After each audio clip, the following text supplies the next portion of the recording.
kita juga kepada Bapak. Terima kasih Bapak. Urapi Tuhan ibadah ini Tuhan dari awal hingga pada akhirnya Tuhan Yesus, sehingga kami Tuhan Yesus juga dapat menekan firman Tuhan, dan firman itu juga dapat kami lakukan dan kami renungkan Tuhan Yesus. Haleluya Yesus, terima kasih. Amin, amin. Siap puji Tuhan? Haleluya. Anggur baru akan tercurah pada ini, dan minyak juga yang baru akan terurapi pada hari ini. Anggur baru.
Ada yang mau bersaksi atau yang menyuarakan pujian itu?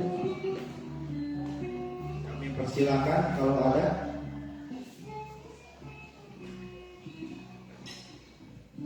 Ya, kalau nggak ada, saya mau cerita sedikit ya. Waktu awal saya ditugaskan, ditunjuk sama Pak Andri, awal-awal saya jadi WL, saya juga bingung gitu ya, antara saya sudah siap atau belum gitu ya. Pak Andri makanya nanya dulu sebelumnya, Yon siap nggak minggu depan ditugaskan di WL gitu. Kalau siap, langsung mau dicantumkan di warga jemaat gitu. Terus saya bilang ke Pak Andri, kebetulan minggu ini kayaknya saya mau ke Bandung, soalnya untuk Casey masih kemo. Kebetulan mau ke Bandung dan gitu mau sekalian jemput maminya gitu kan. Saya nanya dulu gimana gitu. Mungkin nanti tuker aja minggu yang akan datang, saya minggu yang akan datang yang ini ditugaskan tuker sama minggu ini kayak begitu. Ya udah nanti kabarin ke Pak Andri. Oke, begitu saya ngobrol-ngobrol sama Meli, gimana Asia keadaan segala macam, apa perlu ke Bandung disebut, bilang, oh jangan dulu karena masih ada perlu rumah sakit lagi gitu kan. Jadi minggu depan aja, kata Meli minggu depan aja ke Bandung gitu. Lalu saya bilang balik, kok nggak apa-apa, saya siap buat jadi WL minggu ini gitu, awal-awal gitu ya. Oke. Tapi saya situ udah kesana itu, aduh gimana tuh kan, saya sanggup atau enggak gitu. Takutnya saya salah bertutur kata atau saya salah penyampaian segala macam, karena ya saya belum pernah kan dari dulu juga gitu, singkat-singkat aja gitu. Tapi ya udahlah, saya serahkan semua sama Tuhan aja. Ya saya berdoa gitu juga, aduh takutnya ada kesalahan atau takutnya bagaimana gitu kan. Pokoknya saya mau segala sesuatu saya berdoa tuh, semoga bisa jangan sampai ada yang salah segala macam gitu. Terus tiba-tiba suatu malam tuh Tuhan kayak ngingetin saya gitu, pasti bisa lah gitu. Soalnya dulu waktu saya zaman kuliah tuh pernah ditugasin sama dosen saya. Waktu itu kita berkelompok, katanya suruh menginterview, wawancara salah satu pimpinan gitu di salah satu perusahaan makanan gitu, tempat saji. Pokoknya kalian pilih aja gitu kan. Itu singkat cerita, kita berkelompok, nggak ada yang mau siapa yang bisa mau wawancara pimpinan perusahaan tersebut gitu kan. Si A nunjuk si B, si B nunjuk si C, si C, seterusnya gitu. Mau nih, ini perlu nih, soalnya dosennya bilang, kalau misalnya nilai itu, kalau menentukan itu, kalau bagus, 2 minggu setelah ditugaskan tuh ujian ya, ujian tengah semester. Kalian udah kalau misalnya nilai kalian B, udah jatuhnya buat ujian B, jadi terserah kalian mau ikutin ujian apa enggak, biasanya gitu. Kemudian nggak ada yang mau tuh, ya udah saya berani diri aja, udah biar gua aja lah yang interview pimpinan gitu kan. Manajernya perusahaan pasaji salah satu di Bandung itu, oke lah putusin kan. Jadi ada yang menulis, ada yang merekam. Waktu dulu handphone belum secanggih yang sekarang ya, masih pakai Walkman kayak gitu orang kami juga di bawah gitu. Semalam sebelum wawancara saya nulis dulu apa yang harus saya tanyakan dulu ya. Dari pertama tanya yang gini-gini, gimana sih untuk bersaing pada perusahaan-perusahaan lain juga yang sedang berkembang gitu. Pokoknya dari A satu sampai Z. Udah itu saya tulis di saran kertas malam itu. Udah saya berdoa semoga lancar, nggak ada kurang apapun gitu. Udah gitu besoknya tuh saya berangkat ke tempat janjian, ke tempat yang dituju itu untuk wawancara si manajer itu. Kertas yang saya tulis tuh ketinggalan ya. Tinggalan itu nggak, itu janjian jam 11 siang. Nggak mungkin saya sama teman-teman saya waktu itu udah jam 10 lebihan gitu, jam 10 lebihan. Kalau misalnya balik lagi kita udah janjian tuh, takutnya si manajernya malah nggak ada atau nggak bisa sama sekali gitu. Kalau udah janjian itu jam 11, janjian itu jam 11 sama si manajer itu. Aduh, dia bilang, saya bilang ke teman saya, si Andre, aduh kertasnya ketinggalan. Gimana kalau misalnya itu takutnya macet segala macam, nggak terburu. Pada panik semua ya, pada panik semuanya udah. Saya berdoa di kamar mandi, saudara ya, karena gugup ya untuk mewawancari seorang manajer, interview seorang manajer tuh saya belum pengalaman sama sekali gitu ya. Saya bolak-balik kurang lebih 3 kali ada gitu. Tapi saya nggak ngomong, berdoa ke teman saya, kalau saya nggak ngomong, saya alasannya sakit perut. Saya malu gitu, soalnya saya sama begitu gugup banget ya. Saya bilang, Tuhan, tolong pokoknya saya, ya istilahnya makan begitu ya. Aduh, pokoknya kacau banget dulu. Semoga lancar ya, saya meminta juga Tuhan bukan lancar, semoga lancar supaya nggak ada kesalahan, nggak ada suatu kekurangan apapun, atau saya bilang begitu. Tapi benar saudara ya, dahsyat kalau itu benar-benar alat benar-benar dahsyat, Tuhan sanggup ya melakukan dalam segala perkara apapun ya, setelah kita minta sama Dia. Puji Tuhan, setelah itu lancar. Lancar begitu aja, saya wawancara juga lancar, nggak ada terbatas-batas sekalipun gitu kan. Nggak tahu apa yang bahas saya sudah tulis itu sama dengan apa yang saya wawancara, saya nggak tahu. Intinya ya udah aja mengalir gitu aja. Udah gitu semua kan dikumpulkan tuh seminggu kemudian, karena kuliah seminggu kemudian. Udah gitu dibacain kelompok ini siapa yang wawancara, siapa yang menulis, siapa yang merekam, segala macam si dosen itu dibacain. Karena kata dosennya sudah janji apapun hasil yang dinilai sekarang, terserah kalian mau ikut ujian apa enggak gitu. Kalau misalnya sudah B, ya terserah kalian mau jadi A, mau jadi A lagi ya nggak masalah ikut ujian. Kalau misalnya C, kalau maksa kalian udah cukup, ya udah nggak usah ujian, nggak apa-apa, dinilai dan C itu. Jadi dibebasin dengan dosennya gitu. Setelah dibacain kelompok ini, dan saya nggak nyangka ya, begitu Tuhan banget, kelompok yang saya sama teman-teman saya itu mendapatkan nilai A gitu kan. Kita tuh juga nyangka gitu ya, kan si dosennya nanyain masing-masing suruh maju ke depan gitu. Ini yang mewawancara, ini yang menulis, ini yang merekam gitu, ini yang meninjau lokasi gitu kan. Kekuatan doa itu sudah dahsyat ya, padahal cuma di kamar mandi. Saya nggak nyangka aja gitu kan, bolak-balik aduh, saya berdoa aja, Tuhan semoga berhasil, Tuhan semoga, aduh nggak ada kesalahan apapun kan, gitu kan. Seolah manajer gitu kan, yang diwawancara oleh seorang mahasiswa yang baru gitu kan, calon satu istilahnya gitu kan, dalam saya nggak lulus gitu ya. Dahsyat kan doa itu ya, saudara ya. Allah sanggup melakukan dalam segala perkara apapun itu ya, asal kita datang pada Dia. Oke, silakan mau berdiri lagi. Kita akan mulai ujian kembali dengan Allah sanggup.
mungkin kita sebagai manusia kadang ya sedikit itu kecewa sama Tuhan. Tuhan kenapa sih kalau saya sering berdoa sama Tuhan gitu, tapi kenapa Tuhan belum jawab gitu? Mungkin ada relasi dari kita. Saya sering datangin konser gitu, persoalan doa ataupun gereja juga sering gitu, siang malam berdoa, tapi kenapa engkau belum menjawab juga gitu? Tapi saya percaya bukan Tuhan nggak menjawab ya. Tuhan berikan kita waktu yang terbaik buat kita semua. Karena kan Tuhan udah bilang juga waktu Tuhan bukan waktu kita gitu kan, waktu kita juga waktu Tuhan gitu.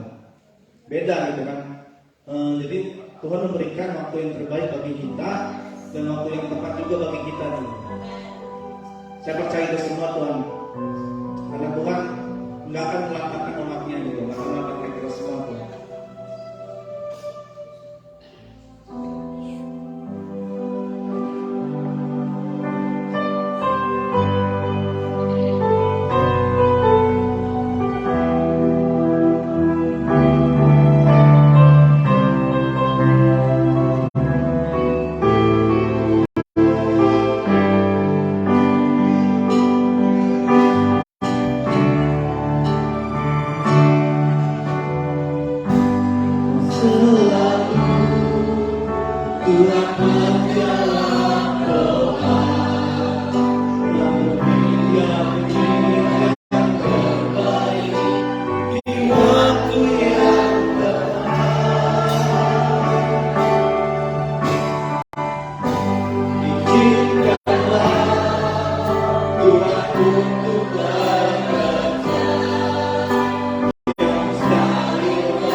Engkau yang mengenal dan melihat sampai ke dalam lubuk hati kami, jauh lebih daripada orang yang terdekat sekalipun.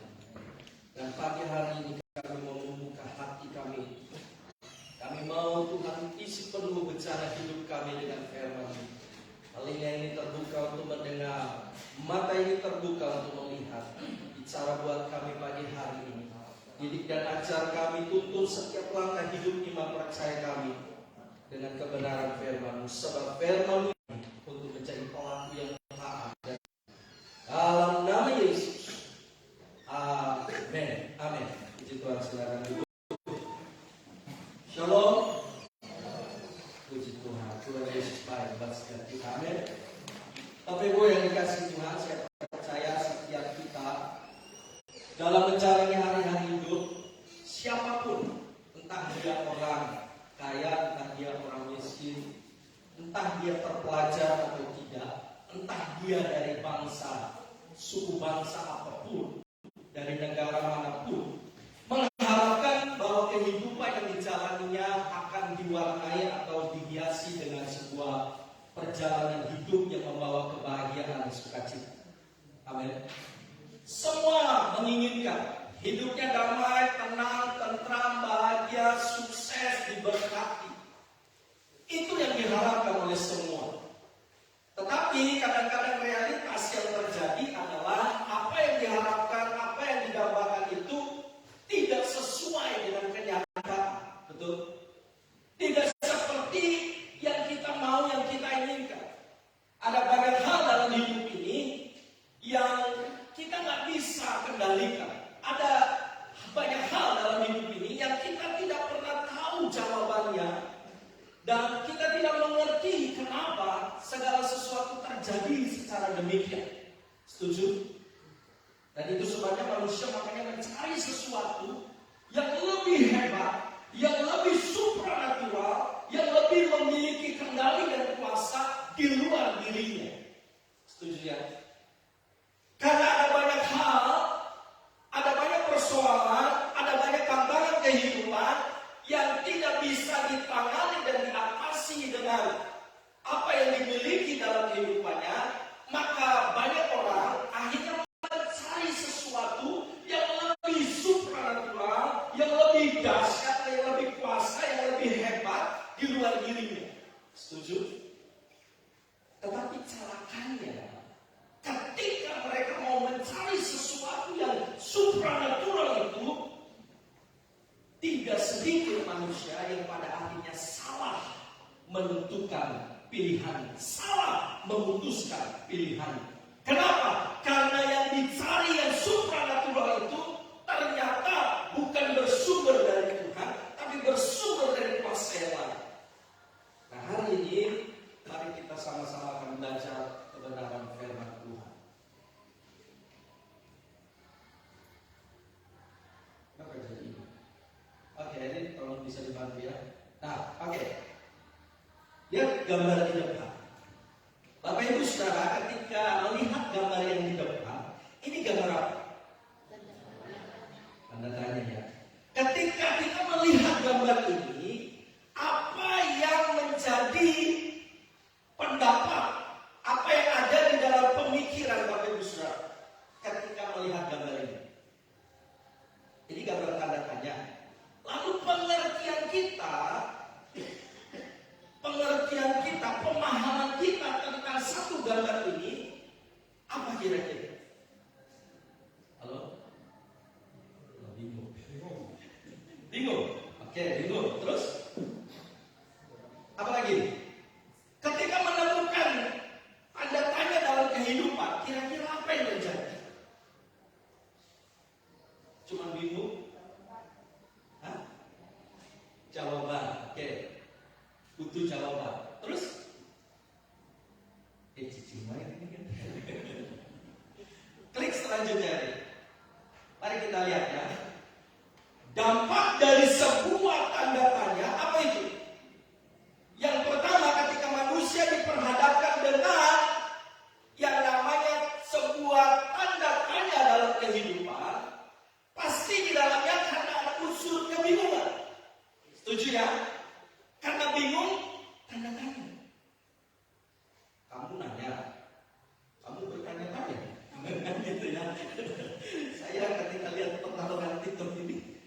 Senin pagi kamu nanya, kamu bertanya-tanya, gitu ya. Ketika berhadapan dengan sebuah tanda tanya dalam kehidupan, ada kebingungan. Tapi bukan hanya kebingungan. Ketika ada banyak pertanyaan dalam kehidupan yang pada akhirnya menciptakan sebuah kebingungan dalam hidup, muncul apa? Muncul kepanikan. Setuju? Mulai panik. Apalagi saat-saat ketika tekanannya semakin berat, dia belum menemukan jawabannya harus apa, harus lakukan apa, seperti apa, mulai panik. Lalu ketika sudah ada kepanikan, timbul apa? Ketakutan. Setuju? Mulai takut. Karena merasa bahwa jangan. Begitu kan? Ketika ada sebuah tanda tanya besar dalam kehidupan, bingung, panik, takut, jangan. Pernah ngalamin itu ya, Bapak Ibu? Pasti, semua orang pasti mengalami, termasuk saya yang di depan juga mengalami. Ada sebuah rasa takut. Lalu kemudian, celakanya, ketika ketakutan itu mengendalikan kehidupan, wajar gak takut? Wajar. Kita manusia bisa takut, wajar. Tetapi yang tidak akan jadi wajar ketika terus ketakutan ini mencengkram dan tidak bisa kita lepas dari ketakutan. Nah, itu tidak wajar. Kenapa? Karena ketika ketakutan itu mencengkram, maka yang muncul selanjutnya adalah ketidakpercayaan. Mulai sanksi, mulai timbul keraguan-raguan. Nah, yang paling menyedihkan adalah ketidakpercayaan kepada siapa? Kepada Sang Pencipta, kepada Tuhan. Tuhan masih sayang gak sih sama saya? Tuhan masih bela saya gak sih? Tuhan masih dengar doa saya gak? Ujian tadi mengatakan, selalu Tuhan menjawab doa. Saya kalau pikirkan, renungkan lebih dalam, sebenarnya tidak mungkin Tuhan tidak jawab. Tuhan pasti jawab. Tidak mungkin Tuhan tidak menjawab doa. Hanya kenapa manusia mengistilahkan Tuhan tidak menjawab doa? Karena yang dia minta tidak seperti, karena yang terjadi, yang dia minta tidak datang sesuai dengan harapannya. Kok terjadi kebalikannya? Makanya akhirnya mulai timbul sebuah pernyataan. Tuhan kayaknya nggak jawab doa saya. Tapi kalau kita belajar Alkitab, tidak mungkin Tuhan tidak jawab doa. Tuhan pasti jawab doa. Hanya saja jawabannya, nah ini persoalannya. Jawabannya tidak seperti terjadi seperti yang kita mau. Seringkali terjadi seperti yang tidak kita harapkan. Tetapi justru itu sebuah jawaban. Kalau kita belajar Alkitab, ada seorang rasul yang namanya Paulus. Kalau saya tanya kepada setiap Bapak Ibu Saudara, siapa yang lebih hebat hidup dari Rasul Paulus? Sekalipun Rasul Paulus mengatakan, aku manusia celaka, aku orang yang paling berdosa, orang jahat dari yang terjahat, orang nakal dari yang ternakal, orang bobrok dari yang terbobrok. Kalau saya membahasakannya begitu. Tetapi tidak ada satupun di antara kita yang berani mengatakan bahwa saya lebih hebat dari Rasul Paulus. Sekalipun Paulus pernah menyatakan, aku orang bobrok dari yang terbobrok. Aku manusia celaka. Tahukah kita dalam Alkitab ketika Paulus menyampaikan sebuah doa permohonan di hadapan Tuhan, ada satu doanya Rasul Paulus yang tidak terjadi, tidak dikabulkan sesuai dengan permintaannya, tapi dijawab Tuhan. Dijawab, tapi tidak sesuai dengan yang diharapkan. Apa yang Paulus minta? Paulus doa, Tuhan cabut duri dalam dagingku. Sampai 3 kali.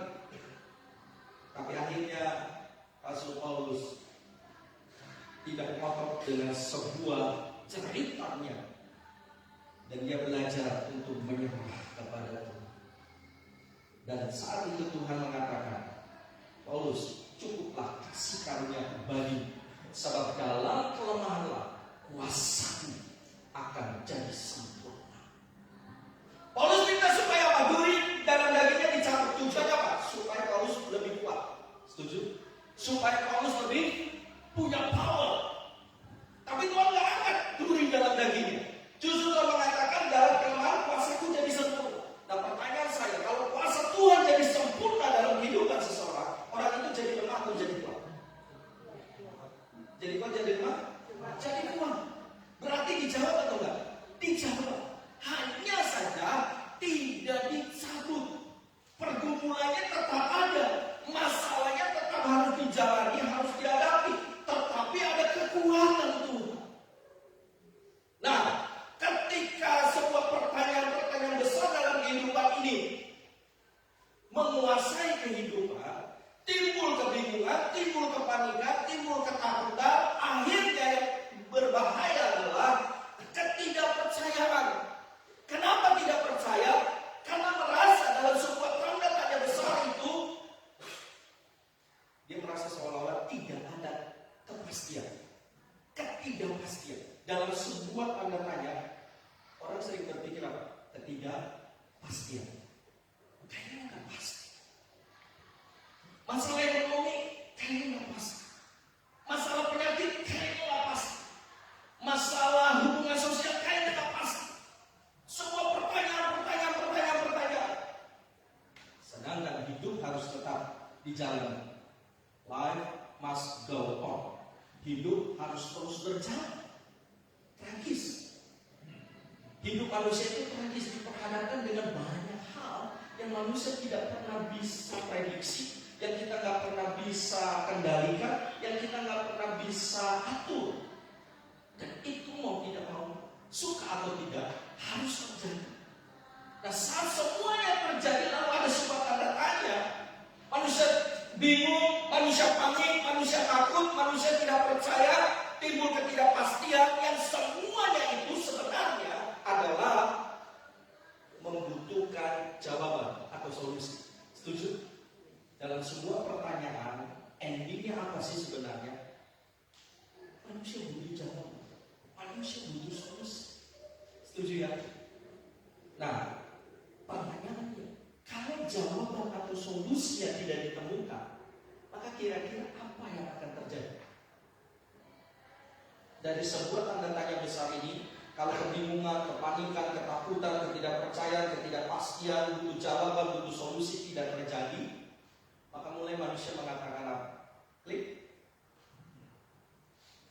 Ini yang terjadi. Kamus takut. Kayaknya nggak mungkin. Udah nggak ada apa-apa. Mustahil. Kayaknya tidak akan pernah saya dapatkan seperti yang saya harapkan. Mustahil. Impossible.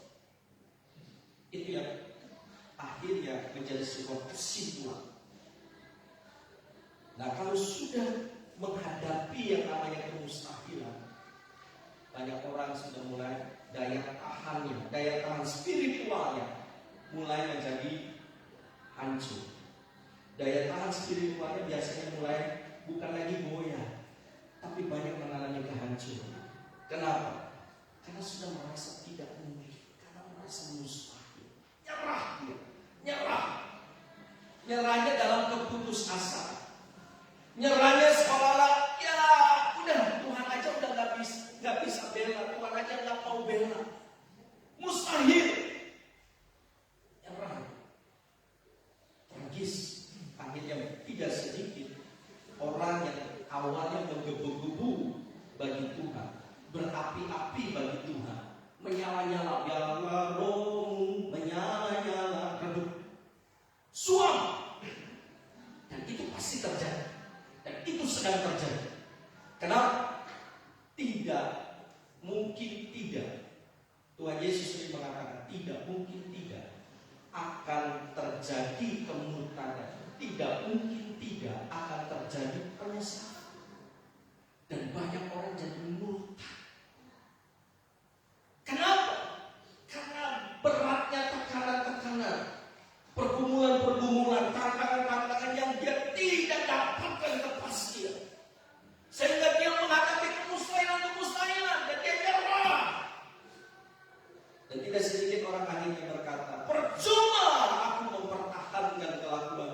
bersih. Pernah temukan ayat itu Bapak Ibu? Pernah baca dalam Alkitab? Pemazmur, ada seorang pemazmur namanya Asaf. Pemazmur yang namanya Asaf, nanti Bapak Ibu baca Mazmur 73. Dia mengeluarkan kalimat, percuma aku mempertahankan kelakuanku bersih. Kenapa? Karena aku melihat justru orang berdosa, orang yang tidak benar hidupnya, orang yang tidak sungguh-sungguh dengan Tuhannya, justru yang diberkati, justru sukses, justru meraih kebahagiaan. Percuma aku mempertahankan kelakuanku bersih. Sampai segitunya Mazmur Asaf. Tapi untungnya si Asaf ini tidak terus terpuruk dalam kehidupan kemustahilan yang tidak menemukan solusi dalam kehidupan. Asaf langsung menyadari. Kenapa? Sampai dia datang sekali lagi.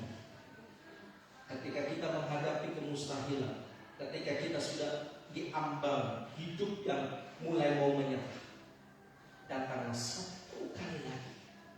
Datang saja satu kali lagi kepada Tuhan. Kalau masih berat, datanglah satu kali lagi. Dan siapa tahu yang satu kali lagi inilah kesempatan untuk Tuhan buat sesuatu. Amin. Datang sekali lagi. Jangan kita mengatakan terlalu sibuk dengan Tuhan. Saya pernah mendapat sebuah penjelasan dari seorang anak muda. Kenapa ya? Kok kamu tidak mau sih datang beribadah? Sudah lama nih nggak beribadah. Jawabannya ini, jawabannya tidak punya waktu.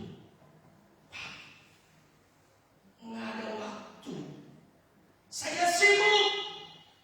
Hebat luar biasa. Anak muda sekarang bisa lebih hebat daripada orang-orang tua. Anak sekolah bisa lebih sibuk daripada pebisnis. Setuju ya? Waduh, saya sibuk, tidak ada waktu. Lalu saya bilang sama anak-anak remaja dalam PA pelajar, dengar apa? Kalau sudah kaitannya dengan Tuhan, pantang kita ucapkan, saya sibuk, saya tidak punya waktu. Jangan bilang begitu. Tapi memang saya tidak punya waktu, saya sibuk. Lebih baik diam. Jangan keluarkan kata-kata itu. Kenapa? Karena kalau kita mengatakan saya sibuk, saya tidak punya waktu, saya bilang, kalau Tuhan interupsi kehidupan kita, kalau Tuhan interupsinya dengan cara Tuhan sentil organ-organ tubuh dalam kehidupan kita, apa yang terjadi? Tuhan sentil paru-parunya.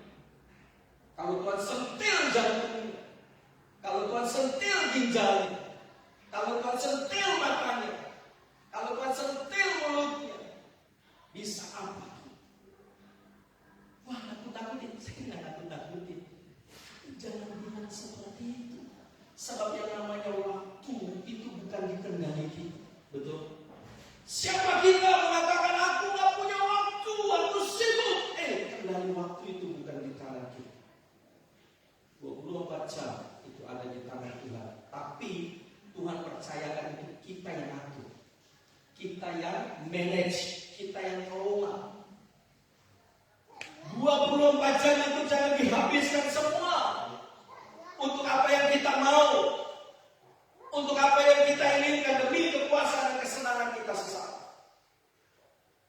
Sehingga dari 24 jam tidak ada satu waktu pun untuk Tuhan. Tidak ada waktu untuk Tuhan. Terlalu sibuk.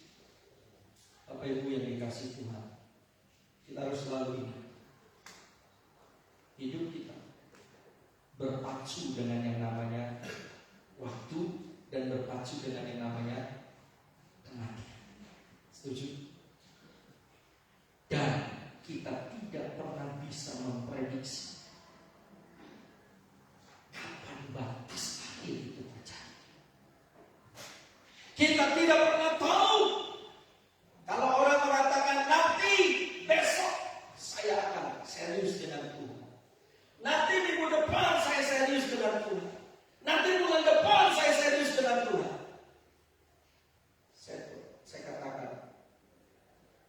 muda, dan saya juga pernah katakan di dalam penyampaian firman Tuhan yang saya berikan, minggu depannya mungkin masih bisa ada, setuju? Tapi kitanya belum tentu ada, setuju? Ketika seseorang mengatakan minggu depannya kemungkinan masih tetap ada, karena dunia belum berakhir, dunia belum kiamat. Tapi kita orang yang mengatakan minggu depannya ada kemungkinan sudah tidak ada. Besoknya mungkin masih ada. Tapi kita yang mengatakan besok, orang yang mengatakan besok sudah tidak ada. Tragis hidup. Dan itu bukan dikendali. Klik selanjutnya. Apa yang harus kita mengerti dan paham? Klik. Maka apa yang terjadi? Hidup iman Kristen adalah sebuah paradoks. Tahu arti kata paradoks? Paradoks itu bertentangan, memiliki perbedaan, tidak sama. Dan memang Tuhan tidak pernah mau jadi samakan kita dengan dunia. Sebab itu Tuhan selalu kasih perintah jangan menjadi serupa dengan dunia. Karena kehidupan ini paradoks. Hidupmu harus bertentangan dengan dunia.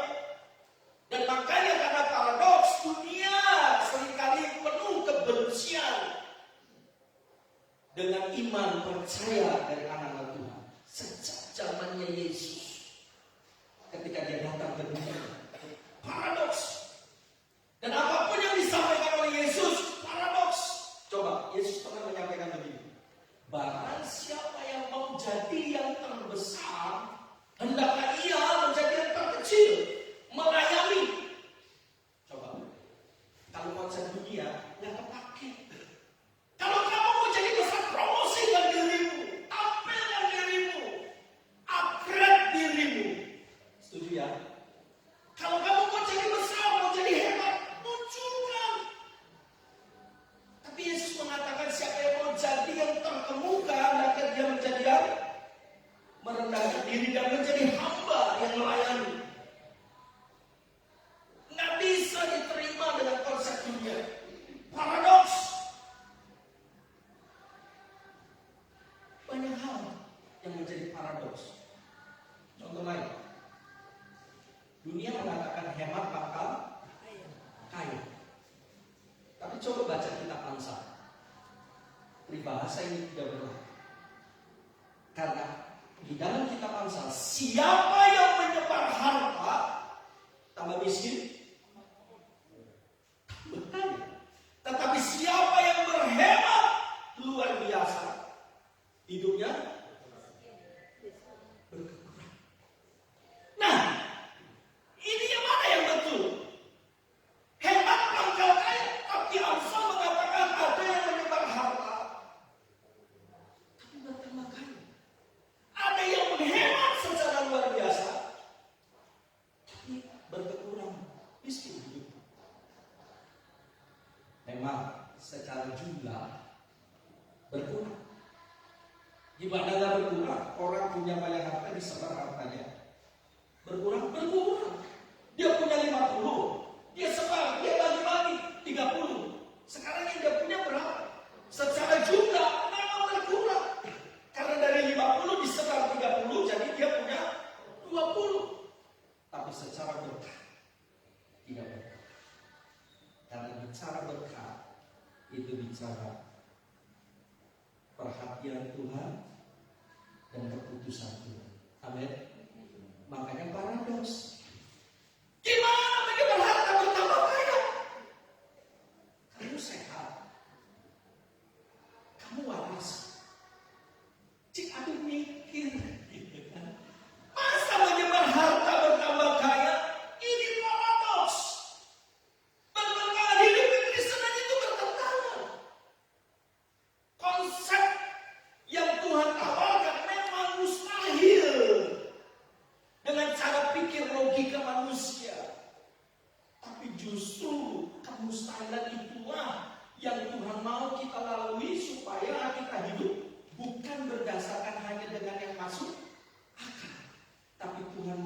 kita hidup dengan cara hidup yang melebihi akal. Bukan yang tidak masuk akal, yang melebihi akal. Dan bagaimana mungkin kita ketika berhadapan dengan kemustahilan, udah gak bisa, udah parah nih, udah gak bisa ditolong, udah nyerah aja. Tapi tiba-tiba perubahan terjadi. Dengan perhitungan apa kita mau jawab kondisi yang seperti itu? Kecuali kita mengatakan itu miracle, itu mujizat, itu keajaiban. Paradoks. Nah, mari kita lihat. Sekarang kita lihat ayatnya. Yesaya 40 ayat 31. Yesaya 40 ayat 31 mengatakan begini. Tetapi orang-orang yang menanti-nantikan Tuhan, jelas ini bukan orang yang tidak percaya. Orang yang menanti-nantikan Tuhan pasti orang percaya. Kita tidak bicara tentang hidup banyak orang. Kita bicara kehidupan orang percaya. Jadi kalau kita percaya berarti kita harus menanti-nantikan Tuhan, hidup dekat dengan Tuhan. Tetapi orang-orang yang menanti-nantikan Tuhan mendapat kekuatan baru. Mereka seumpama raja wali yang naik terbang dengan kekuatan sayapnya. Dan perhatikan kalimat yang terakhir di sini. Ini paradoks. Ini paradoks. Mereka berlari dan tidak menjadi lesu. Coba renungkan. Aneh nggak kalimat ini? Aneh. Bapak Ibu coba lari. Semakin cepat, semakin kencang, semakin jauh. Tambah segar, tambah loyo. Tambah capek. Iya kan? Lari. Nggak mungkin tambah segar. Tapi coba baca ayat ini. Mereka berlari dan tidak. Apa Tuhan itu nggak salah? Berlari tidak menjadi lesu. Gimana ceritanya? Oh, larinya pakai treadmill. Tetap pakai treadmill juga. Tahu kan ada treadmill yang otomatis, yang sekalipun kita nggak gerak, treadmillnya gerak. Tapi itu bahaya kan? Kalau kita yang nggak gerak, treadmillnya gerak, wah bisa kepelanting. Walaupun ada alat yang namanya treadmill, tetap ngaskestos iya. Ngaskestos lagi. Apa itu bahasa ya? Ngos-ngosan. Tapi ayat ini mengajar, memberitahukan orang yang menanti-nantikan Tuhan, mereka berlari dan tidak menjadi lesu. Terus, mereka berjalan dan tidak menjadi lelah. Ini gak bisa masuk di logika. Lari gak jadi lesu, jalan gak jadi lelah. Nah kalau begitu, kita mau simpulkan apa ya ini? Klik selanjutnya. Maka jawabannya adalah it is miracle. Itu adalah mujizat. Itu yang namanya keajaiban. Hidupku menggenapi firman-Mu, tanda mujizat sertai setiap langkahku. Ini maksudnya Yesaya 40. It is miracle. Inilah mujizat, inilah keajaiban. Di awal tadi semua tanda-tanda, tapi memasuki fase perjalanan hidup iman justru tidak semakin lemah, tapi semakin kuat. Tidak semakin hancur, tapi dapat kekuatan baru. Ini keajaiban. Makanya sangat-sangat, ya maaf, bodoh sekali kalau orang sampai tinggalkan sumber. Kenapa? Berlari tiada lelah, berjalan tiada lesu. Tapi kamu tinggalkan sumber. Kau cari yang kekuatan yang supranatural, tapi kau cari bukan kepada pribadi yang tepat. Pulang ke rumah Bapak, nanti saya pulang ke rumah Bapak. Iya, semua juga akan pulang ke rumah Bapak. Pasti. Semua pasti pulang ke rumah Bapak. Tapi masalahnya, dalam Alkitab, ketika bicara Bapak itu ada Bapak di sorga. Tapi coba lihat Yohanes 8 ayat 44. Coba lihat dulu Yohanes 8 ayat 44. Supaya saya tidak salah ngomong. Yang sudah ketemu ayat ini tolong bisa bantu membacakannya. Yohanes 8 ayat 44. Yohanes 8 ayat 44. Silakan yang sudah menemukan ayat ini bisa tolong membantu membacakannya. Apa bunyinya? Yohanes 8 ayat 44. Iblislah yang menjadi bapakmu, dan kamu ingin melakukan keinginan-keinginan bapamu. Ia adalah pembunuh manusia sejak semula dan tidak hidup dalam kebenaran, sebab di dalam dia tidak ada kebenaran.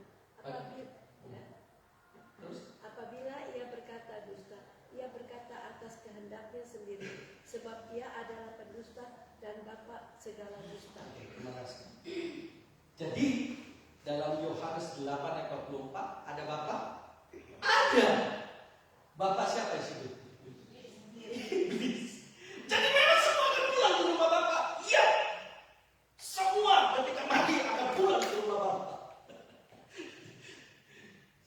Saya kan waktu saya belum pahami renungkan secara mendalam, saya juga pernah bertanya-tanya dengan kalimat hamba Tuhan dalam ibadah penghiburan.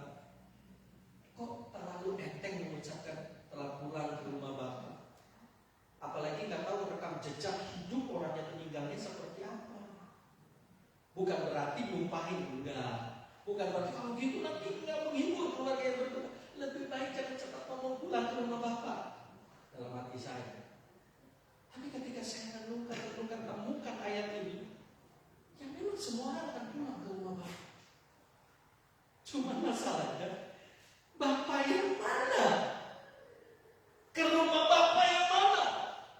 Ke rumah Bapak surgawi atau ke rumah Bapak Yohanes 8 ayat 44? Iblislah yang menjadi bapamu. Pulang ke rumah Bapak. Iya, kamu pulang ke rumah Bapak. Tapi jangan sampai kalau orang-orang mengistilahkan, kalau dibilang jari, jangan sampai pulang ke rumah Bapak yang Yohanes 8 ayat 44. Salah. Hancur. Hidup kita ini disertai dengan tanda keajaiban kalau kita menghidupi Yesaya 40 ayat 31. Cuma masalahnya yang namanya kita menjalani hidup, kita hanya menjalani berdasarkan realitas apa yang kelihatan oleh mata jasmani. Padahal tadi satu lagu yang dinyanyikan, apa yang tak pernah dilihat mata, yang tak pernah didengar telinga, yang tak pernah timbul di dalam hati. Tidak dilihat mata, tidak didengar telinga, tidak timbul di dalam hati Tuhan saja. Apa itu artinya? Miracle. Hidupku menggenapi firman-Mu, tanda mujizat sertai setiap langkahku. Jadi sebenarnya nggak perlu ngotot untuk sebuah mujizat. Dan saya belajar dengan sebuah peristiwa yang sudah terjadi di keluarga kami. Ketika kami bergumul dengan almarhum Erwin, adik saya. Wah, bagaimana kalau melihat mata jasmani berat di pergumulan. Syaratnya sudah kena, kreatifnya sudah 18. Dan secara medis jangankan 18, kalau kreatinin itu ada dokter yang mengambil angka, kalau sudah melewati angka 50 harus hemodialisa, cuci darah. Dan ini 18. Kalau melihat dengan mata jasmani berat, saya pikir bahwa badannya itu jadi bengkak-bengkak itu kayak air, cairan yang tidak bisa keluar. Karena begitu diangkat, gembor, dan itu cairan. Dan akhir kehidupannya, detik-detik akhir kehidupannya syaratnya kenapa? Saya mulai searching di Google, di internet. Apa sih komplikasinya ketika gangguan ginjal? Oh, syaratnya kena.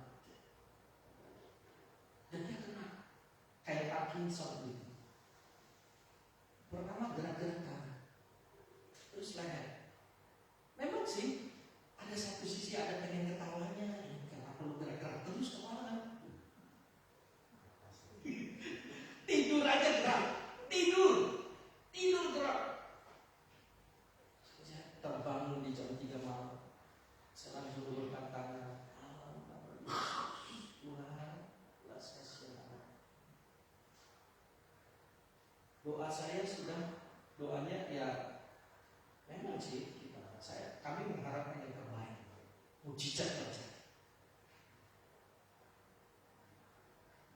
Tapi Tuhan berkenan lain. Mujizatnya memang terjadi kesembuhan, tapi bukan fisiknya sembuh, roh. Dia nggak akan mungkin sakit lagi.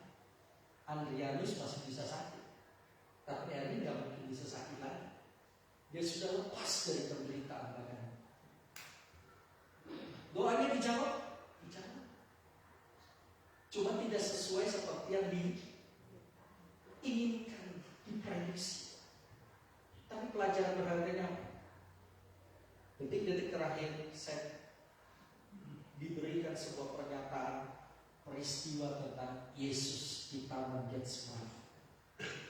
Sebelum Yesus disalibkan, ketika dia bergumul di Taman Getsemani, dia pernah berdoa. Doanya apa? Bapak Ibu masih ingat doanya?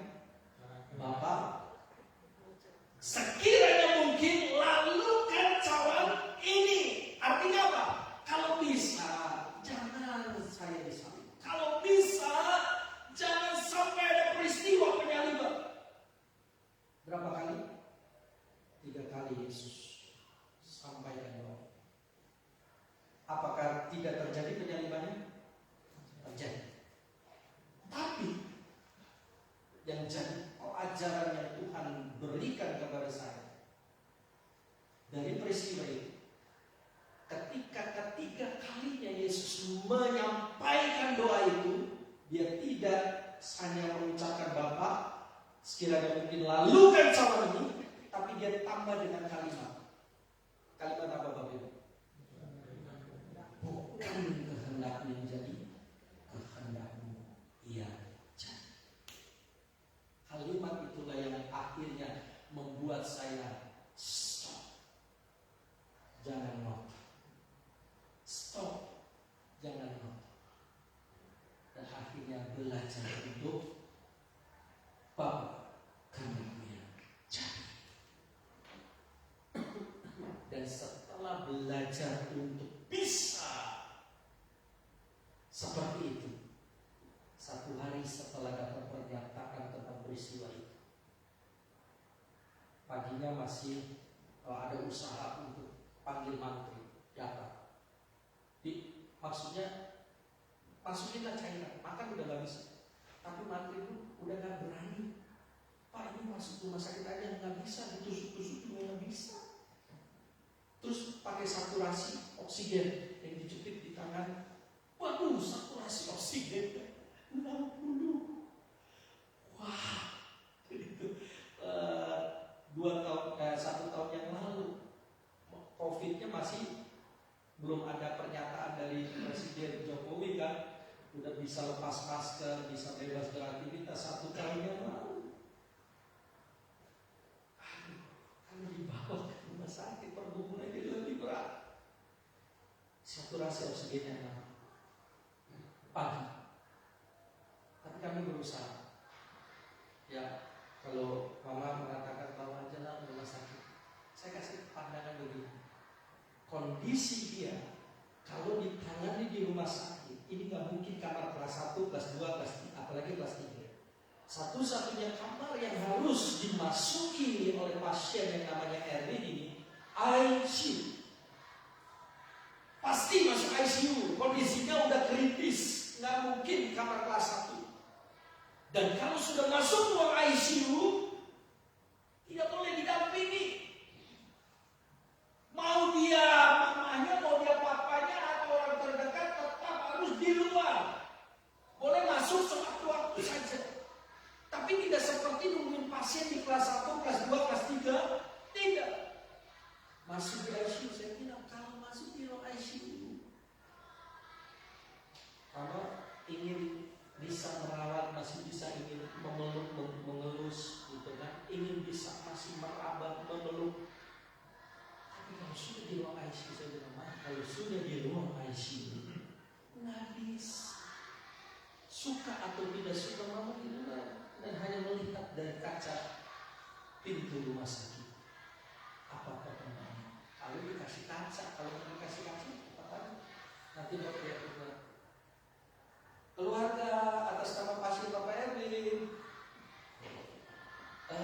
Ini kondisinya sekarang begini. Cuma begini. Sudah beristirahat. Pagi. Ya udah. Akhirnya dirawat di rumah langsung. Siang saya cari saturasi oksigen, ditempel. Ada sedikit harapan. Kenapa? 80. Wah, 80. Dari 60 jadi 80. Tanda mujizat sertai setiap langkahku. Wah, ini amazing. Dari 60 jadi 80. Wah, mama saya menjadi semangat lagi. Wah, mujizat. Ya udah, saya nggak mau komentar banyak. Sore, dan saya masih ingat itu kejadiannya Sabtu sore. Saya nggak ikut ibadah remaja, dan saya harus tunggu. Sore, maksud saya mau persiapkan karena nanti lama-lama ini butuh oksigen. Saya mau cari masker oksigennya, karena tabungnya udah ada. Tapi kalau nggak ada maskernya kan untuk hirup oksigennya gimana? Masa mau dicongklong tabungnya? Nggak mungkin. Jadi cari selang oksigen maskernya. Cari lama. Sampai akhirnya sore jam makan, saya makan dulu. Saya nggak langsung pulang. Saya udah dapat nih maskernya, udah dapat, selang oksigennya udah dapat. Saya mampir di soto. Saya makan soto dan sesuatu yang saya percaya itu sebagai sebuah firasat. Kata orang firasat. Kenapa? Ketika makan soto, cek orang Sunda mah, hujan angin. Nggak ada hujan, nggak ada angin. Tiba-tiba gelas itu tumpah, prak, jatuh. Saya nggak sentuh itu gelas, dan tidak ada getaran di meja itu. Nggak terjadi gempa, dan gelas air tehnya masih penuh. Saya belum minum. Logikanya, kalau nggak ada yang menggetarkan, nggak ada yang menyentuh, nggak mungkin bisa jatuh. Karena gelasnya nggak kosong. Gelas kosong aja susah untuk jatuh. Ini ada air tumpah, prak. Saya kaget. Saya pun kaget. Saya bertanya-tanya, tapi saya nggak kaitkan itu dengan peristiwa apa yang sedang terjadi di rumah. Dan ternyata betul. Ketika selesai makan, saya pulang. Dan ketika pulang si mama udah cari saya. Tapi ketika dari jauh saya lihat mama cari saya, dia udah senang, dia mesem-mesem. Dan hati saya udah mesem-mesem lagi, bukan berita yang menyedihkan kan. Mesem, ketawa-ketawa, aduh, senang. Kenapa? Karena dikunjungi oleh teman sekolahnya, bisa diajak ngobrol, bisa ketawa-ketawa, ada respon, wah senang banget. Aduh, si Emin sekarang udah seger. Wah, ini pasti Tuhan tolong, pasti Tuhan tolong. Dalam hati saya ya udah, puji Tuhan, syukur. Cuma saya masih teringat gelas jatuh itu. Dan akhirnya datang ke rumah, dan sampai di rumah ternyata papa dan adik saya itu sedang sibuk untuk membuat Emin punya respon. Kenapa? Ini kok nggak ada respon? Win, cepet, aku mau oksigen. Ya, aduh, kok nggak ada respon? Cuma saya nggak berani mengatakan udah meninggal, nggak mungkin kan? Nah, akhirnya saturasi oksigennya saya tempel lagi. Saya tempel di jarinya Ewin. Ternyata alat itu tidak berfungsi. Kok nggak naik-naik? Nggak nunjukin angka 60, nggak nunjukin angka 80. Pokoknya nggak bisa naik kan? Nempel di jarinya, tapi nggak ada reaksi. Saya cabut, saya tempel di jari saya. Begitu tempel di jari saya, 90. Saya copot lagi, saya tempel di jari, nggak ada respon. Mati saya udah nggak ada respon, tapi udah nggak ada oksigen. Dan berarti sudah tidak ada kehidupan. Wah, udah nggak ada.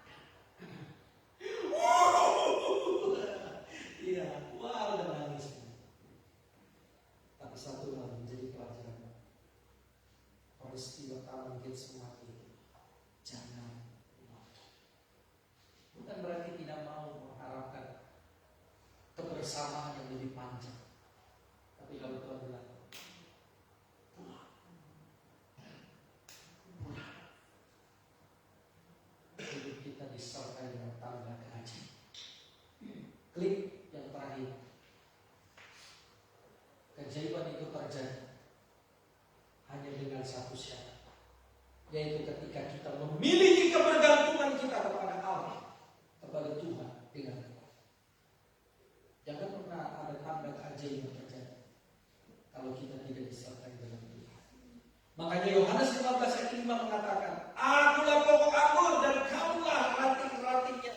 Jika seorang tinggal di dalam aku dan aku di dalam dia, orang itu dapat berbuah banyak. Jika kamu tidak bersama dengan aku, kamu tidak dapat melakukan sesuatu. Tidak bisa aku disombongkan dari kehidupan. Segagah-gagahnya saya. Bila saatnya nanti ku tak berdaya lagi, dan saat itu terjadi, apakah kita sudah menginvestasikan hidup kita untuk yang kekal? Jangan habiskan untuk yang sementara. Tuhan mengasihi setiap kita. Amin. Mari kita berdua bersama-sama Bapak Ibu. Kita akan sebuah pujian. Hidup ini adalah sebuah kesempatan. Dan hidup ini untuk melayani Tuhan. Melayani tidak bicara menjadi pendeta. Setiap orang tidak dipanggil untuk menjadi pendeta. Tidak wajib jadi pendeta. Tapi setiap orang percaya wajib melayani Tuhan.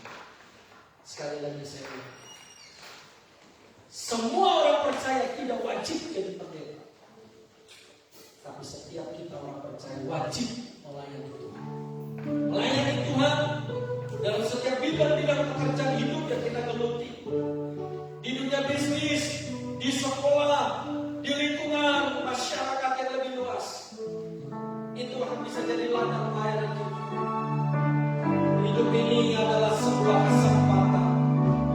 Dalam setiap langkah hidup kita disertai dengan tanda mujizat itu. Berlari tidak menjadi lelah, berjalan tidak menjadi lesu.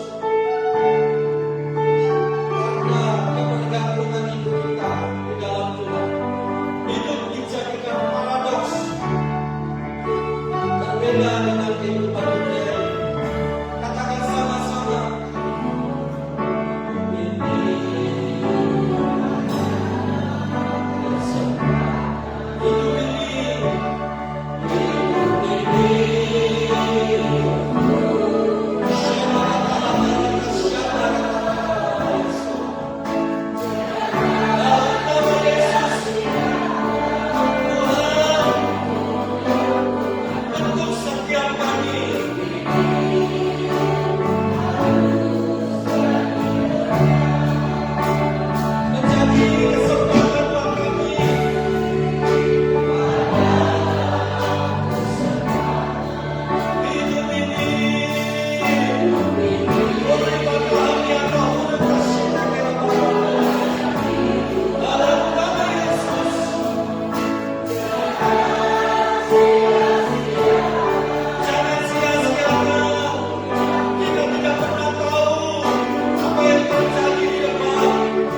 Terima kasih Tuhan buat semua kesempatan yang Tuhan beri. Terima kasih buat kehidupan yang masih Tuhan anugerah. Secara fisik dan secara kehidupan lahiriah jasmani. Ada saat di mana kami tidak berdaya. Banyak pertanyaan-pertanyaan dalam hidup. Tapi ketika kami hidup melekat bergantung kepada Tuhan, Aku akan jadikan hidup kami berparadoks dengan hidup dunia ini. Sehingga kami menjadi tanda ajaib untuk menyatakan kedahsyatan dan kemuliaan Tuhan dalam hidup kami. Bimbing kami Roh Kudus untuk kami tidak membuang, tidak menginjak-injak anugerah dan kesempatan yang masih Tuhan beri. Dalam nama Yesus,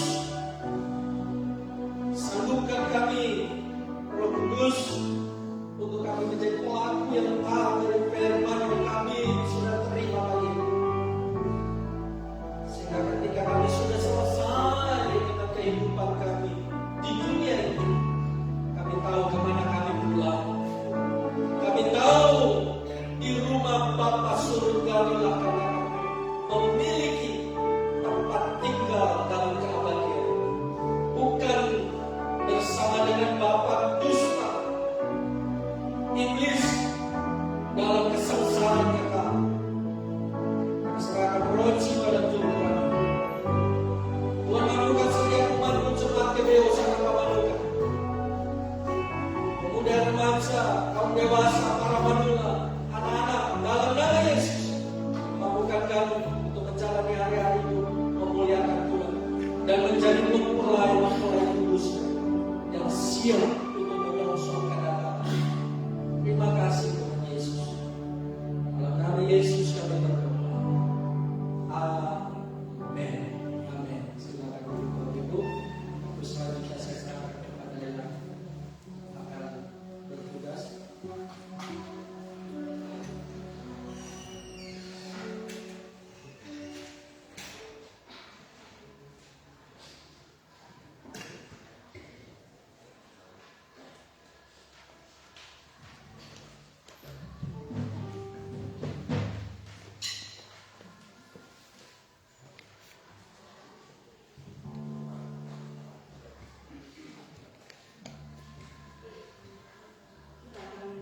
kita akan berdoa terlebih dahulu sebelum kita melaksanakan persidangan.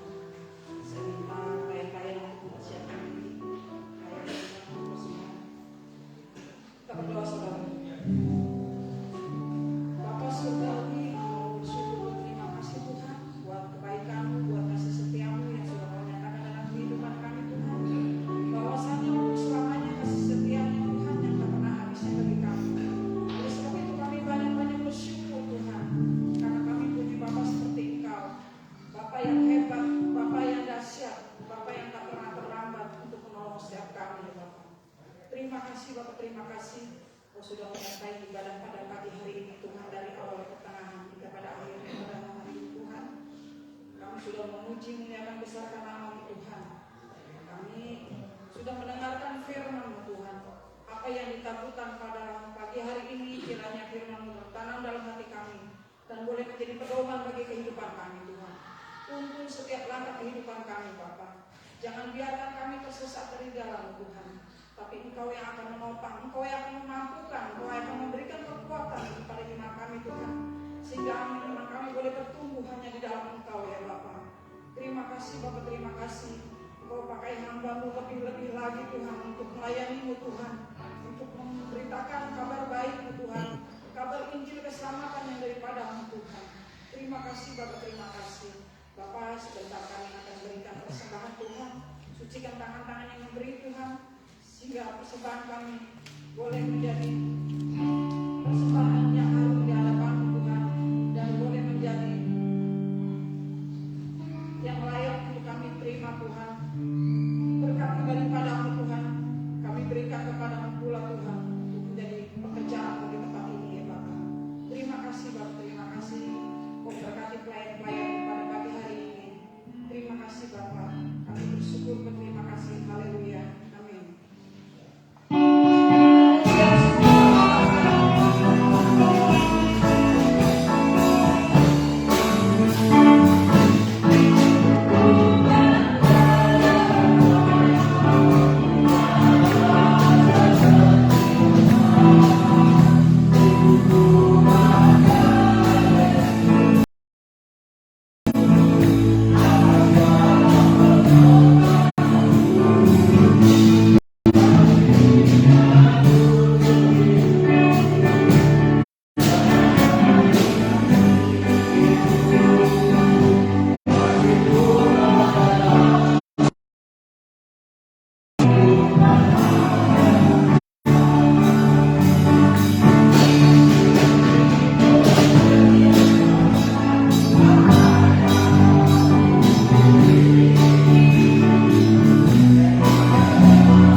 Hasilnya Bapak Ibu SDIM LCD Jessica.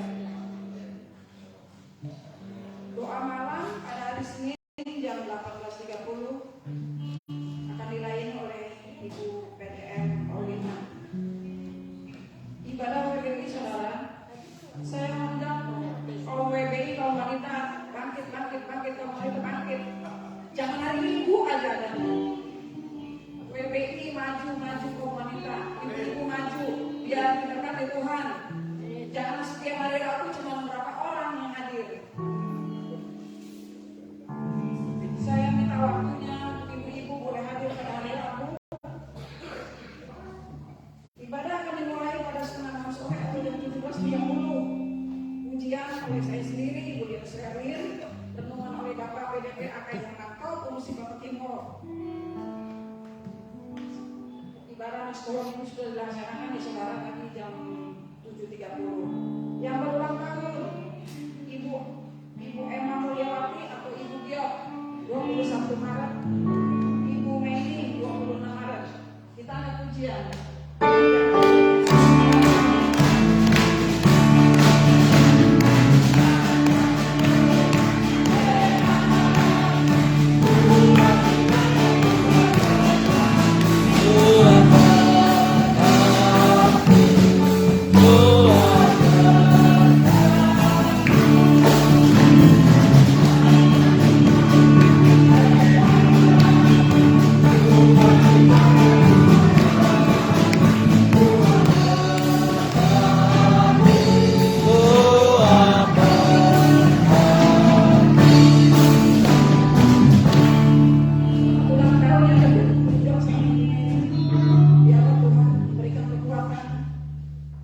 Selalu diteguhkan dalam Tuhan.